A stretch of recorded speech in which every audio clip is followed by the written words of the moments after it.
네, 여러분, 지금이 일요일 12시 49분을 가리키고 있습니다. 10분 전 1시를 가리키고 있네요. 내가 이 유튜브를 하면서 지금 내가 김재규를 하고 있잖아요. 김재규를 하면서 박정희에 대한 비난이 이제 좀 심해질 것입니다. 그렇더라도 여러분 이해하시기 바랍니다. 그리고 내가 박정희를 비난한다고 해서 이 박씨들이 서운해하지 마시기 바랍니다. 그렇잖아요. 내가 대한민국 전체 박씨를 내가 욕하는 것도 아니고, 박정희라는 개인을 내가 비판할 뿐입니다. 그리고 내가 박정희도 그래요. 박정희도 내가 개인 감정에서 비판하는 것이 아니고요. 내가 대한민국 국민의 한 사람이니까 그런 차원에서 내가 독재 정치를 했던 박정희를 비난하는 것이지. 내가 박정희 개인 감정이 있을 리가 없는 거고, 또 전체 박씨에 대해서 내가 전체 박씨를 비난하는 게 아니잖아요. 그러면 내가 이씨인데 왜 이승만이를 독재자라고 비난합니까? 종씨인데. 에? 여러분들 이걸 아셔야 돼요. 성이 똑같다고 종씨가 아닙니다. 본이 같아야 돼요. 본이. 에? 그렇잖아요. 아니 그렇게 생각한다면 내가 박정희를 비난한다고 전부 박씨 성씨를 가진 사람들이 싫어한다면은 그게 되겠어요? 말도 안 되는 소리죠. 그러면 내가 박정희를 비난한다고 박씨 성씨를 가진 사람들이 싫어하면은 그런 식의 논리대로 생각한다면 내가 이씨인데 왜 이승만이를 비난하느냐 이거요. 그러니까 여러분들 그런 생각을 아예 갖지 마시기 바랍니다. 나는 우리나라 전체 박씨를 비난하는 것이 절대 아님을 이 시간에 또 한번 밝혀두는 것입니다. 그렇잖아요. 우리나라 대한민국이 시족 국가가 아니잖아요. 그런데 박정희를 비난했다고 해가지고 전체 박씨가 좀 안 좋게 생각할 필요가 전혀 없다는 얘기죠. 그렇게 생각하면 안 되는 겁니다. 그리고 여기 나와 있는데 어떤 걸 내가 얘기하고 싶으냐면 이런 얘기를 하고 싶어요. 김재규의 브리핑이 형편없자 경로한 송여찬은 너같이 무능한 장교는 내 관할 구역에 둘 수 없다고 해가지고 24시간 내에 보따리 싸가지고 떠나라 이랬다는 거잖아요. 이게 사람에 따라서 평가가 또 많이 극과 극일 수가 있는 겁니다. 내가 왜 이런 얘기를 한 줄 아십니까? 지금 내가 얼마나 똑똑합니까? 주말마다 탁 나와가지고 대한민국 이런 얘기도 하고 그러잖아요. 인간적으로 보면 똑똑하다 이거야. 그렇잖아요. 내가 지금 어디 바보로 보입니까? 아니면 정신박약으로 보입니까? 그렇지 않잖아요. 이승열이가 똑똑한데 이렇게 볼 겁니다. 근데 이렇게 똑똑하게 이승열이를 보는 사람도 있지만 내가 공장에서는요, 형편없는 놈이라는 소리를 들었어요. 뒤죽박죽한다, 일을 뒤죽박죽한다. 지금 나보다 한 10년 위인 사람이 나보다 한 10년 위인 노인네가 있었는데, 어디 가서 경비를 한다는 그런 소식을 들었는데, 그 노인네는 내가 구체적인 실명은 얘기를 하지 않겠어요. 그 노인네가 나를 아주 형편없는 놈으로 봤다고. 아주 이승열이가 일을 뒤죽박죽 해놓는다는 거야. 뒤죽박죽. 응? 난 저런 놈은 저 이승열이 같은 놈은 처음 봤다. 그 노인네가 그렇게 나를 그랬다고. 그런데 그 노인네는 나를 그렇게 아주 무슨 일이든지 뒤죽박죽 해놓는다고 난 저런 놈은 처음 봤다고 이렇게 나를 그렇게 바보처럼 봤는데 지금 내가 보시오. 얼마나 똑똑한가. 그러니까 사람은 누가 평가하느냐에 따라서 바보로 볼 수도 있고 똑똑하게 볼 수도 있다 그런 얘기예요. 그리고 또 한 사람이 있어서 또 한 사람은 나보다 한 10년 위도 아니고 한 서너 살 위가 되려는지 5살 위가 되려는지 문과장이라는 사람이 있었는데 그 사람도 내가 실명은 거론하지 않겠습니다. 그 사람이 나를 보고 늘 그랬어. 저거 아주 일자무식이라는 게 일자무식. 남 놓고 이승열이 저게 남 놓고 기억자도 모르는 놈이라는 거예요. 응? 그렇게 나를 아주 헐뜯는 게 아니라 그 사람 눈에는 실제 내가 그렇게 아주 모젤리는 것처럼 본 거야. 이승열이 저거 아주 모젤리는 놈이라고. 남 놓고 기억자도 모르는 놈이라고. 그리고 저런 놈은 처음 봤다 이거야. 자기 인생에 저런 놈은 처음 봤다. 그런데 내가 지금 얼마나 똑똑합니까? 똑똑해 보이잖아요. 지금 내가 유튜브 하는 걸 보고 저놈이 모젤리는 놈인데, 저놈이 바본데, 저놈이 등신인데 이렇게 볼 사람이 있겠어요.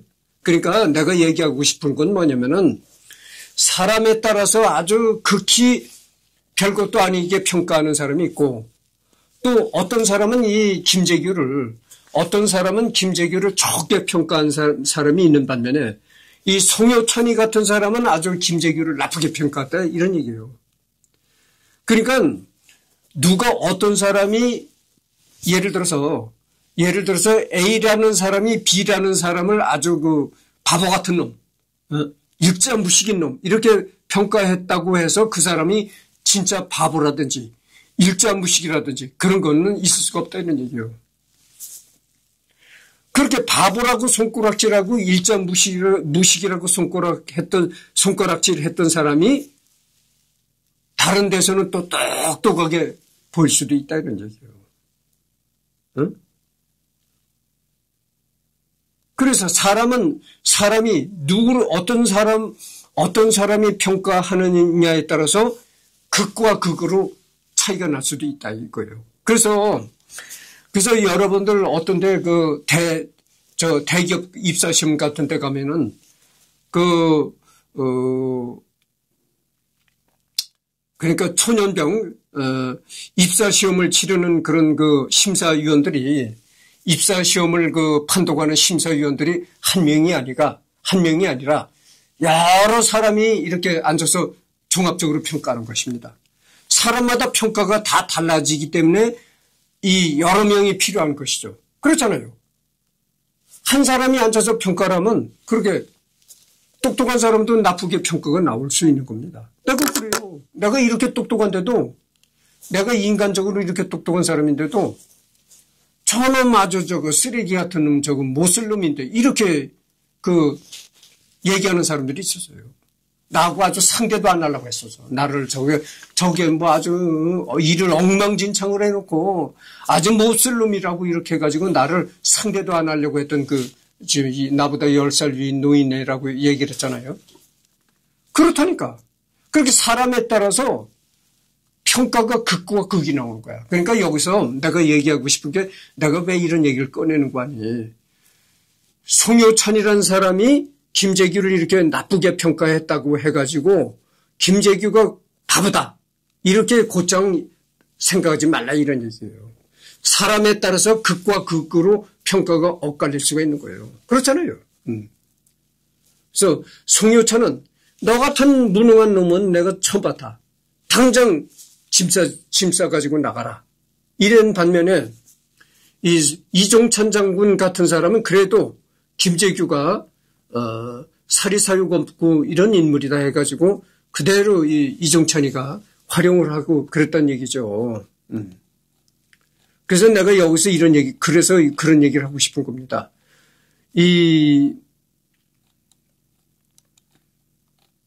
그래서 사람에 따라서 이 극과 극이 평가가 내려질 수 있기 때문에 입사시험 칠 때도 그 면접시험에서는 면접관들이 여러 명이서 보는 겁니다. 그것이 한 사람이 보면 그게 잘못된다 이거죠. 그렇습니다.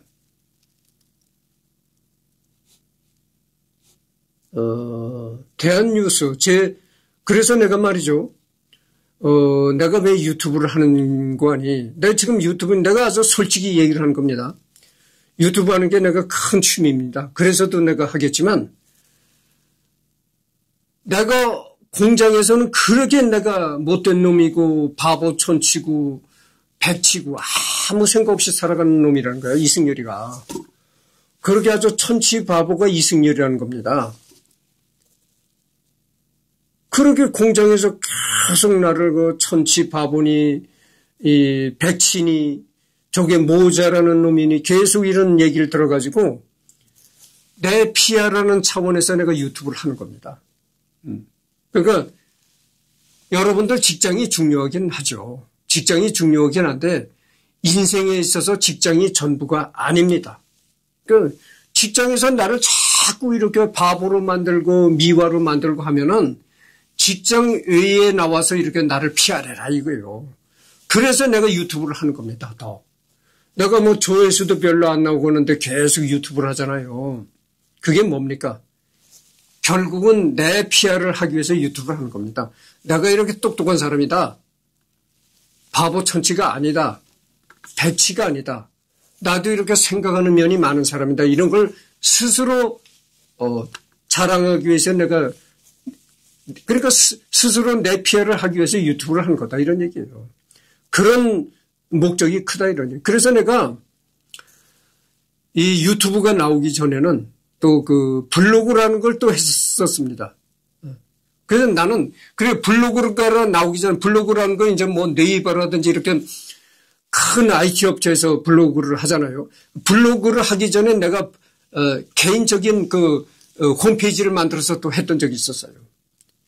그래서 나는 그 이런 IT를 언제나 내 PR을 하는 그런 쪽으로 내가 활용한다고 해요. 공장에서는 날 한시 바보로 봅니다. 이승열이 저거 뭐 일도 못한 놈. 우리 속담에 이런 얘기했어요. 일 잘하는 놈은 남의 집 머슴뿐이 못 산다. 이런 일이 있거든. 일 잘하는 사람은 남의 집 머슴뿐이 못 산다는 거예요. 그러니까 물론 이 일을 못하는 것보다야 잘하는 게 좋겠죠. 그러나 그것이 곧 자랑할 일은 못 된다고. 일 잘한다고 해서 그것이 자랑할 것은 못 된다 이런 얘기예요. 그때 내가 코날 때 그 농촌에서도 그런 속담이 많이 있었어요. 일 잘하는 놈 남의 집 머슴뿐이 못 산다. 이런 속담이 있었습니다. 그래가지고 일 못한다고 해가지고 저게 미완이 병신이니 바보니 천치니 저게 모자리는 놈이야. 저게 난 놓고 기억자도 모르는 아주 일자무식이야. 맨날 그랬다고 나보고. 그래서 그렇게 내가 나가는 공장에서 내가 진짜 일을 못해서 그렇게 말했을 수도 있지만은 이승열이를 박해하는 차원에서도 그랬다 이거예요. 괜히 그렇게 일 못한다리고 저 새끼 모자른다리고 병신이라리고 난 놓고 기억자도 모르는 저기 일자무식이라고 그리고 이랬단 말이죠. 그러니까 그거를 내가 그런 걸 보완하기 위해서 내가 내 PR을 하는 차원에서 유튜브를 한다 그거예요. 그래서 내가 조회수도 별로 안 나오지만 계속 유튜브를 하는 게 원인이 그겁니다. 그러니까 내가 하는 얘기를 들으셨죠. 여기서 그 김재규가 그렇게 브리핑을 형편없이 한다고 해가지고 송효찬이가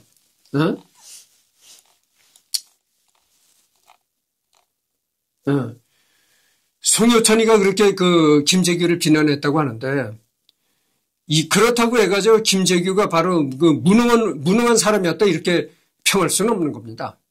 그렇잖아요. 한 사람이 그렇게 평하는 거니까 여러 사람이 열이면 10사람 다 무능하다고 평가하면 정말 김재규라는 인물이 문제가 많은 인물이죠. 그렇지만 송효찬이 하나가 그렇게 보는데 다른 사람은 그렇게 또 안 볼 수도 있다 이런 얘기예요.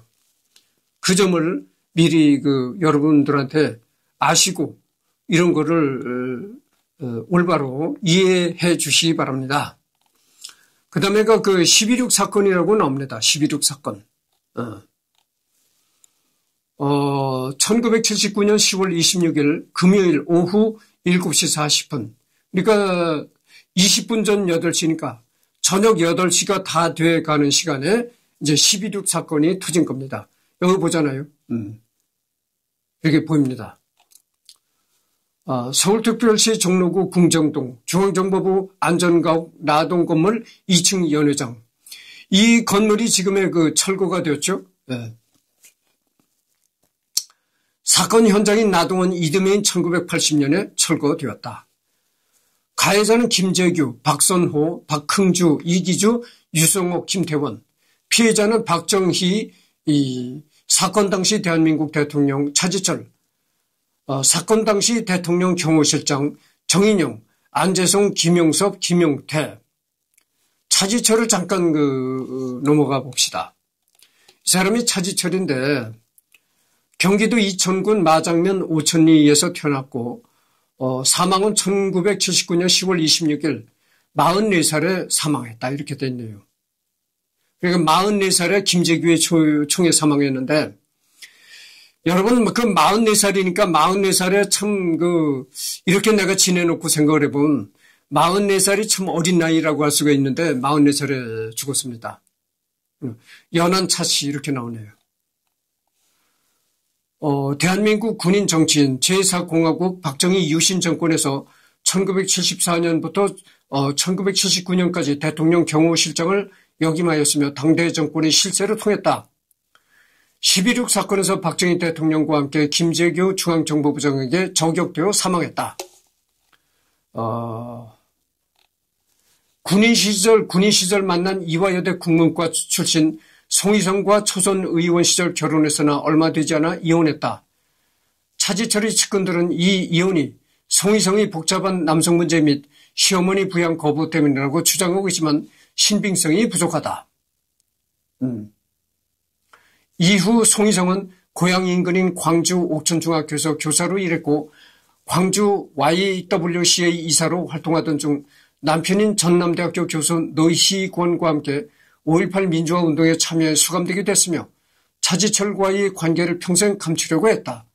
이후 전남도 의원을 거쳐 5월 민주여성회 의원, 5.18 기념재단 이사, 한국여성지도자연합, 광주 전남회장 등을 지냈으며 2022년 사망했다. 그러니까 3년 전에 사망했네요. 두 번째 부인 윤보영은 피아노 연주자라고 알려져 있으며 윤보영. 차지철과의 사이에서 딸 3명을 뒀다. 1981년 친부모 자녀들과 오빠 윤수능 씨가 있던 미국으로 이민했으며 이후 사기 사건에 연루되는 등 구설수에 오르다 1997년 뉴욕에서 사망했다. 세 딸들은 미국에서 호화 생활을 즐겼다고 하는데 그 돈은 차지철이 빼돌린 재산일 가능성이 많다. 하지만 뚜렷한 증거는 없다. 그것도 모자라 국가유공자 가족 신청을 했으나 미국 국적이라는 이유로 패소했다. 차지철의 모친은 1990년 서울신문사 여성 월간지 춘에서 차지철의 어머니인 김대한 씨가 살아있다고 하여 보도한 바 있다. 당시 92이던 차지철의 모친은 홀로 가난 속의 병마로 시달리고 있었는데 차지철이 어릴 적부터 나가던 교회 목사가 그나마 경제적 도움을 줘가면서 살아가고 있었다고 한다.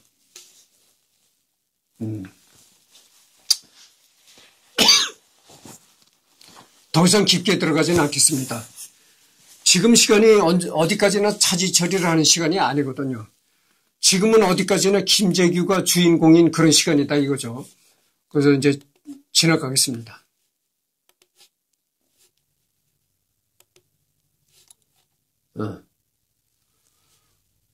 유신체제의 실질적 붕괴, 명목상으로는 체육관 선거로 최규하 대통령으로 뽑히는 등 최규하를 대통령으로 뽑히는 등 여전히 존재하긴 했지만 긴급 조치를 시행하는 등 실질적인 기능은 없었다.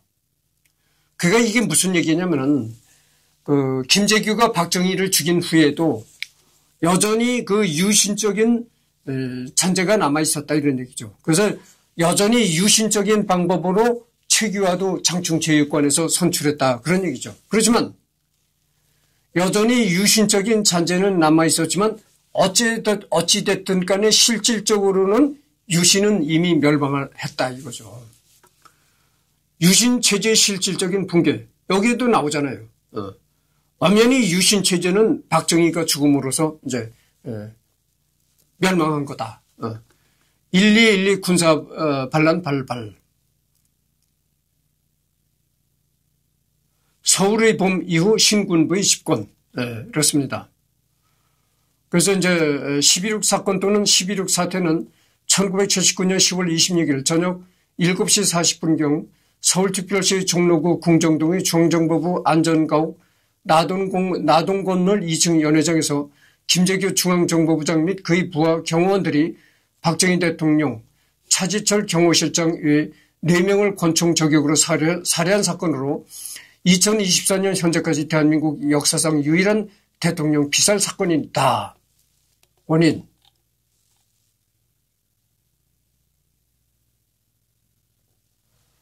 야권. 당시 제1야당의 신민당 총재 김영삼은 빈소를 방문해 조문하면서 하나님도 원수를 용서하라고 하셨지 않습니까? 그를 용서해야 합니다라고 밝혔다. 가택연금 중이었던 김대중은 고 박정희 대통령 서거에 깊은 애도의 뜻을 표합니다. 저는 정치적 차이를 떠나 한국민 전체가 단합되어 있다는 점을 강조하면서 북한이 현 상황을 오판하지 말 것을 경고하는 바입니다. 라고 밝혔다. 뭐 깊게 들어가지 않겠습니다. 이 모습은 김계원이 당시 그 박정희의 비서실장을 지냈던 김계원이가 이제 헌병한테 이제 이렇게 붙들려 재판장에 나와서 재판을 받는 그런 모습입니다. 이렇게 포승이 돼가지고 이제 모습이고, 이제 김재규가 이제 구속이 돼가지고 이렇게 현장 검증, 그때 실제 자기가 범행을 저지를 때 실제 그때의 현장의 모습을 그대로 재현하는 그런 장면입니다. 나는 야수의 심정으로 유신의 심장을 쏘았다. 이렇게 이제 공판장에서 김재규가 이렇게 얘기를 한 겁니다. 나는 짐승의 심정으로 유신의 심장을 쐈다. 이런 얘기죠. 당시 최후 진술의 녹음본이 있다. 무려 45년 전임에도 불구하고 의외로 들을 만한 음질이다. 유튜브 이 녹음본은 월간지 신동아 1996년 10월호에서 첫 공개가 되었는데 이 녹음본을 듣고 감동한 독자들로부터 김재규를 재평가해야 한다는 의견이 신동아 편집부에 쇄도하였다고 한다.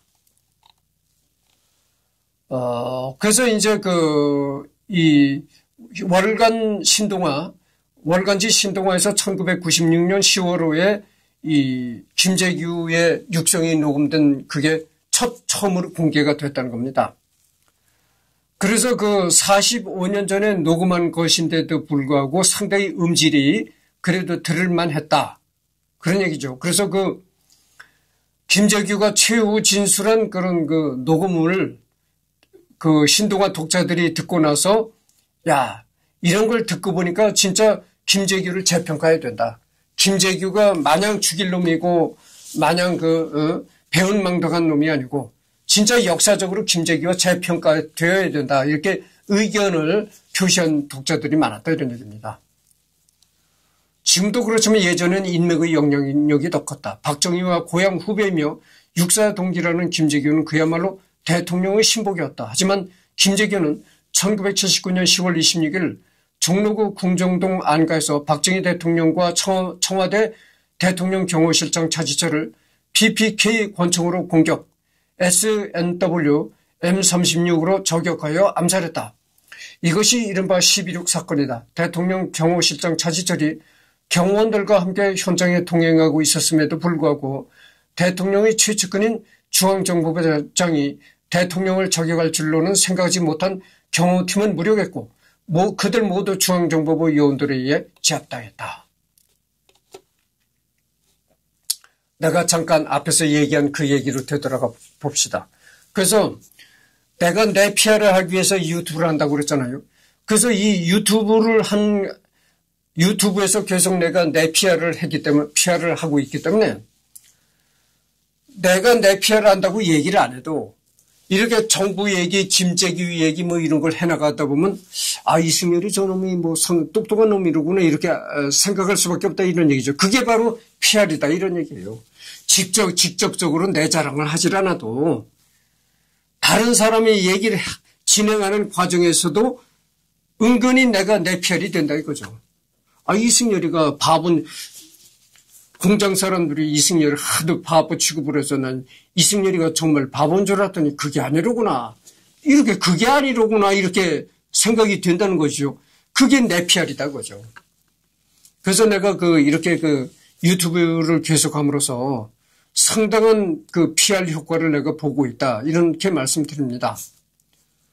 그게 내 귀에 들어오더라니까. 얼마나 이승열이가 바보라고 바보니 모젤리는 놈이니 이렇게 백친이 아무 생각 없이 살아가는 백친이 이렇게 하도 소문이 나니까 그게 내 귀에 들어오더라니까. 이승열이 저게 전 모젤린 놈이다. 바보다. 그게 내 귀에 들려올 정도니까 어떻겠어요. 얼마나 세상이 아주 짜잘했겠습니까? 그래서 내가 얘기를 하는 것은 말이죠. 직장이라는 것은 서로 그 이해관계가 얽혀져 있는 곳이에요. 공장에서도 그래요. 공장 같은 생산직 하는 사람들끼리도 서로 이렇게 경쟁심을 갖는 겁니다. 경쟁심을 가져가지고 아주 일하는 거에도 무슨 잘못하는 게 이렇게 아무 사람도 그렇잖아요. 아무 사람도 100% 잘할 수는 없잖아요. 실수를 할 수도 있고 몰라서 못할 수도 있고 그렇단 말이죠. 그러면 그거를 꼬투리 잡아서 저게 모자란다. 저게 생각한 줄 모른다. 계속 그렇게 하게 되는 거예요. 그러니까 그게 뭐냐면은 여러분들 공장 생활 하시는 분들은 잘 알겠지만 공장에 가도요 감투가 있습니다. 반장이니 그다음에 공장장이니 이렇게 감투가 있거든. 그러니까 반장이니 계장이니 주임이니 이렇게 감투들이 있다 이거죠. 그리고 그런 감투를 하나 써볼까 하고 계속 상대방을 비난하는 겁니다. 그걸 이제 네거티브 여러분들 정치권에 그 선거 유세할 때 네거티브 유세라고 많이 얘기를 들어보셨을 것입니다. 네거티브 유세는 게 뭡니까? 남을 깎아내림으로써 남을 모질린다고 깎아내림으로써 내가 좀 높아 보인다 이거죠. 내가 잘나 보인다 이거죠. 그런 것 때문에 그런 겁니다. 서로 어떻게 반정이라도 한 자리 해볼까 해서 그렇게 이승열이가 모질린다 일 못한다 바보다 천치다 계속 그러는 거예요. 그러니까 그런 그 공장의 속성을 모르는 사람들이 야 이승열이가 진짜 바보 모양이로구나. 진짜 저놈이 모질리는 놈이로구나. 응? 이승열이가 정말 이게 이렇게 정신박약하래. 백치래. 이렇게 하는 겁니다. 그래서 내가 또 한 번 얘기합니다만 내가 이 유튜브 하는 건 취미적인 것도 있겠지만 내 PR을 하기 위해서 이 유튜브를 하는 겁니다.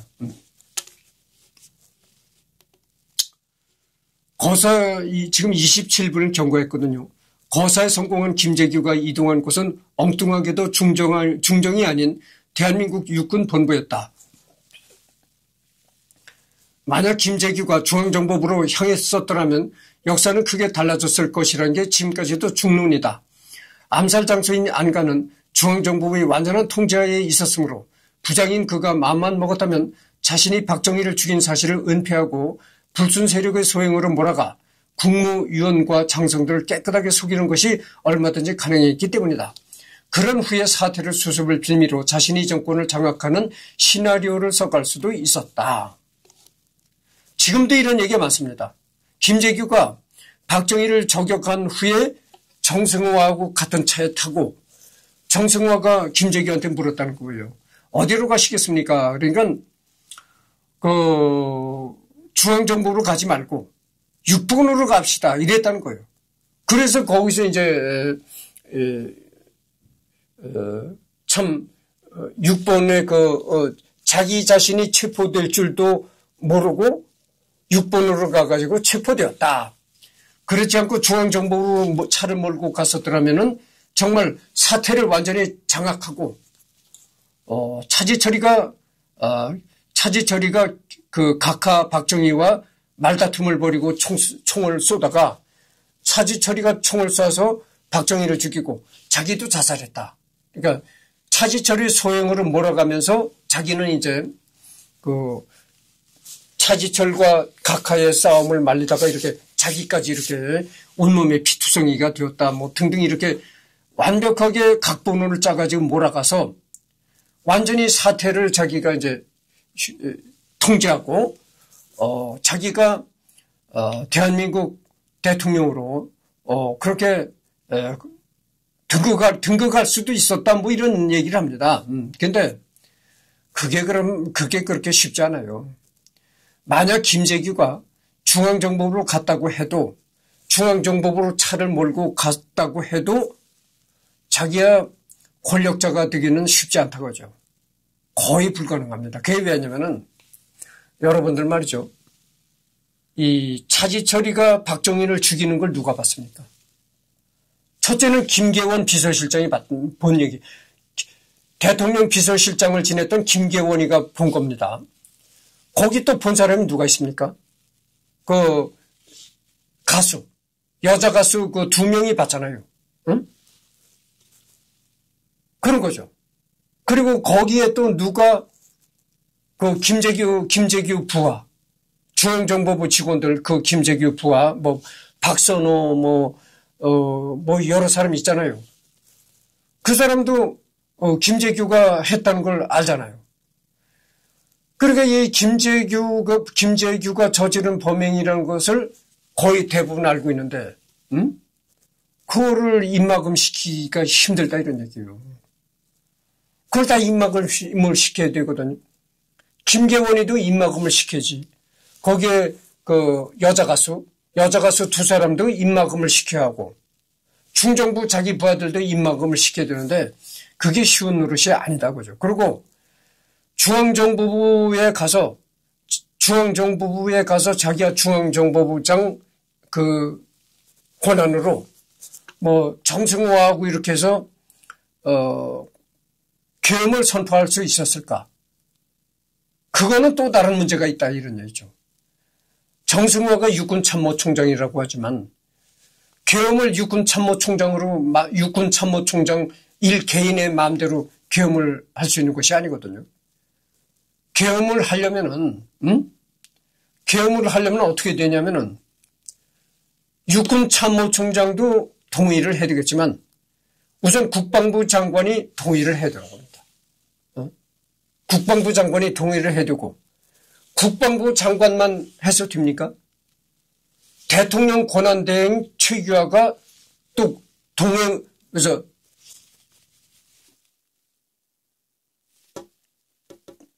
그걸 승낙을 해야 된다는 얘기예요. 그래서 자 보십시오.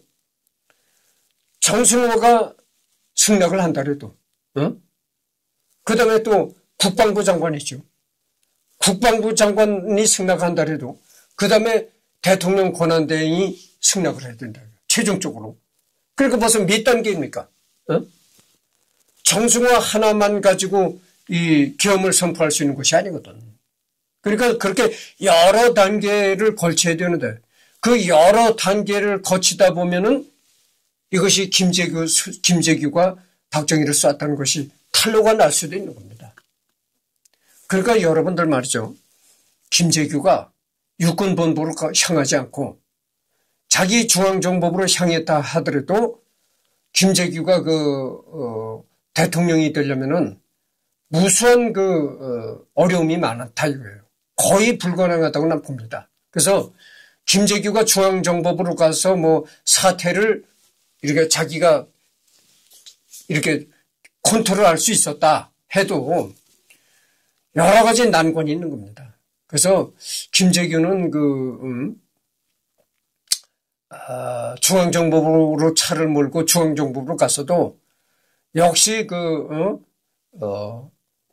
차지철로 사태를 차지철의 범행으로 돌리고 정권을 잡기는 상당히 어려운 문제다. 이렇게 말씀드립니다. 그래서 거듭 얘기합니다마는 김재규가 중앙정보부로 갔다 하더라도 사태를 자기가 통제해가지고 자기가 대통령으로 나설 수 있는 그런 거는 상당히 가능성이 희박했다. 이런 말씀을 드립니다. 그럴 마음만 먹었으면 박정희를 암살한 장본인이 차지철이었다고 얼마든지 조작이 가능했을 것이다. 평소 차지철은 대통령 경호라는 미명으로 온갖 월권 행위와 경고망동을 서슴지 않았고 부통령이라 불릴 정도로 막강한 위력을 자랑하고 있었다. 당시 쿠데타가 일어난다면 주동자 1순위는 다른 차지철이라는 얘기가 공공연히 떠돌 정도였다. 실제로 사건이 터진 후 청와대로 들어와 김계원 비서실장에 의해 대통령 유고 소식을 들은 김치열 당시 법무부 장관은 그 새끼가 까불더니 결국 이를 저질렀군 하고 호통을 쳤는데 그 새끼는 물론 차지철을 지칭한 것이다. 그래서 이 대통령이 총에 맞았다 이 소식을 갑자기 듣고 나서 대부분의 사람들이 김재규가 쐈다고는 생각을 못했다는 거죠. 평소에 이 차지철이라는 놈이 그렇게 월권 행위를 하고 설쳐대더니 차지철이 그 새끼가 결국 일을 저질렀구나. 누구든지 이렇게 생각했다는 거예요.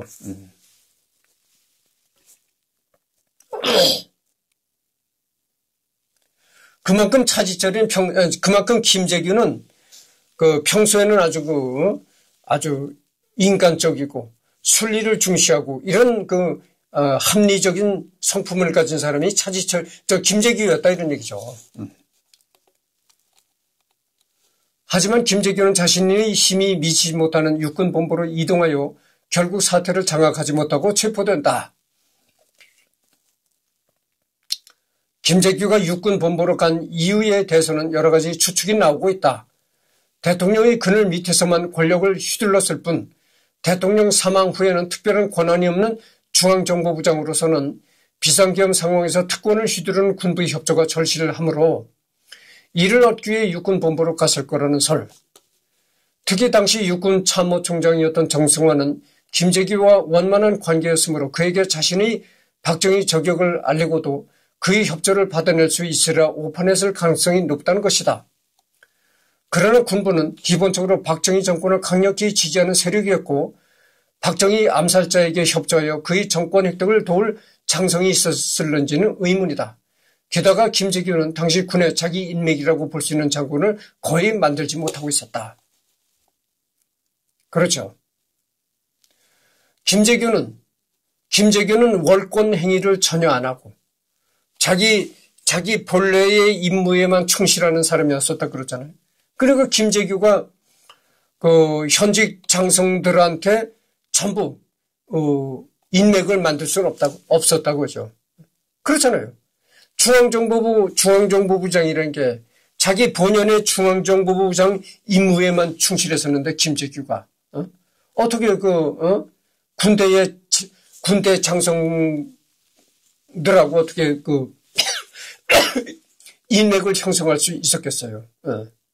그럴 수가 없었다 이런 얘기입니다. 그러니까 김재규는 이 군의 장성들에게 군 장성들을 상대로 형성한 인맥이 전혀 없었다 이런 얘기입니다. 김재규와 박정희를 순전히 우발적으로 저격했으므로 거사 후 사태 장악에 대한 아무 계획이 없었다는 설. 사건 수사 결과에 의하면 거사 후 김재규는 정승호와 승용차에 동행하여 사건 현장을 떠나 이동하던 중 수행비서 박흥주 대령에게 정보부와 육본 중 어디로 가는 게 좋겠느냐고 묻자 정승호가 말을 걸어 채소 육군본부로 가는 게 좋겠다고 제의하였고 김재규는 아무 생각 없이 운전기사에게 육군본부행을 지시했다. 그러니까 정승호가 김재규한테 물어본 것이 아니라 중앙정보부로 갈까요? 육군본부로 갈까요? 이렇게 정승호가 김재규한테 물어본 것이 아니라 수행비서 김재규의 수행비서 박흥주 대령에게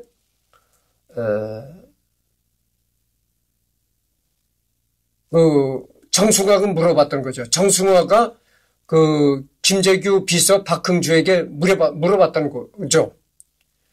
정보부와 육군본부 중 어느 쪽으로 가는 것이 좋겠느냐 이렇게 물어보니까 정승화 말을 가로채어 육군본부로 가는 게 좋겠다고 이렇게 제의했던 거죠. 그러니까 김재규는 거기에 아무 생각 없이 그렇게 동행을 따라갔던 거죠. 이때 정승화는 안가 본관에서 식사를 하고 있다가 사건을 저지른 김재규와 차에 동석한 것이었는데 그땐 김재규가 박정희를 죽였다는 사실을 몰랐다고 한다.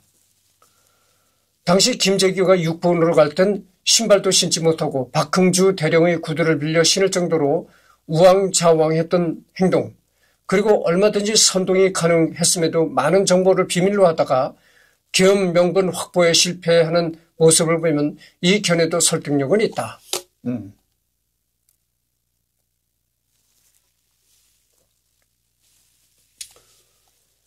그러니까 이런 행동으로 보면 김재규가 박정희를 이렇게 쏜 것은 아주 치밀한 계획하에서 저지른 거사가 아니고 순간적인 기분, 그래 끓어오르는 분노 이런 걸로 인해서 이렇게 순간적으로 일을 저지르고 나서 차후에 이렇게 허둥지둥 됐다 이런 얘기죠. 그런데 어찌됐든 간에 치밀한 계획에 의해서 박정희를 쐈던,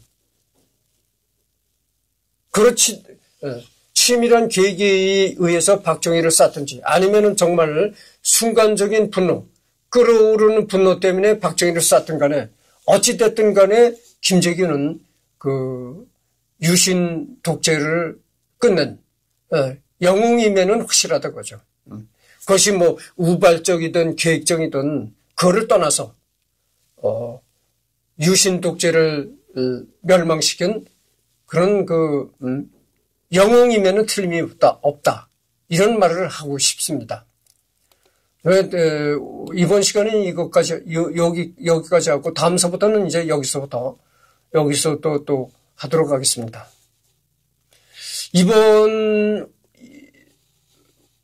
오늘 지금 1시 29분밖에 안 됐는데 한 번 더 녹화를 하게 되려는지 아니면 다음 주에 가서 녹화를 하려는지 하여튼 그렇습니다.